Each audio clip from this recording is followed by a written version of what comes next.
Spomnimo, med volilno kampanjo je bilo proti Clintonovi usmerjenih več hekerskih napadov. Razkrita so bila njena elektronska sporočila, njena kampanja pa je bila na spletu pogosto diskreditirana. Kot izvor napadov se je v večini primerov izkazala Rusija. Zato so se pojavile špekulacije, da gre za načrten napad na demokratsko kandidatko. Ameriški preiskovalni zvezni urad je zdaj prepričan, da naj bi bila v ozadju teh napadov Paul Manafort in Rick Gates, ki naj bi domnevno skrila več milijonov dolarjev zasluženih z lobiranjem in delom za nekdanjega ukrajinskega predsednika Viktorja Janukoviča in njegovo prorusko stranko. Odvetnik obtoženega Paula Manaforta obtožbe na račun njegovega klienta odločno zavrača. Well, I think you all saw today that President Donald Trump was correct. There is no evidence that Mr. Manafort or the Trump campaign colluded with the Russian government. Mr. Manafort represented pro-European Union campaigns for the Ukrainian.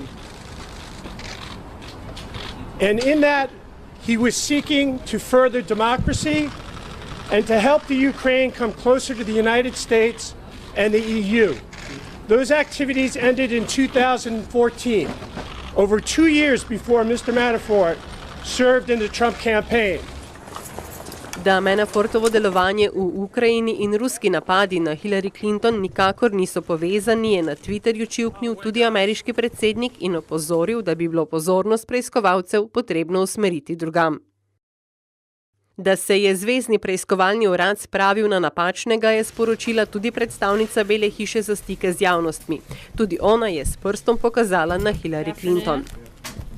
Today's announcement has nothing to do with the president, has nothing to do with the president's campaign or campaign activity. The real collusion scandal, as we've said several times before, has everything to do with the Clinton campaign, Fusion GPS, and Russia. There's clear evidence of the Clinton campaign colluding with Russian intelligence to spread disinformation and smear the president to influence the election. We've been saying from day one there's been no evidence of Trump-Russia collusion, and nothing in the indictment today changes that at all.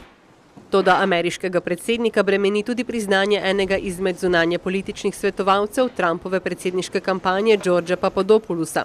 Ta je v začetku oktobra na zaslišanju priznal, da je lagal glede stikov z ruskim profesorjem povezanim s Kremljem. Preiskovalcem naj bi sprva dejal, da se je s profesorjem srečal, preden je začel sodelovati v Trumpovi kampanji, kar se je kasneje izkazalo za laž.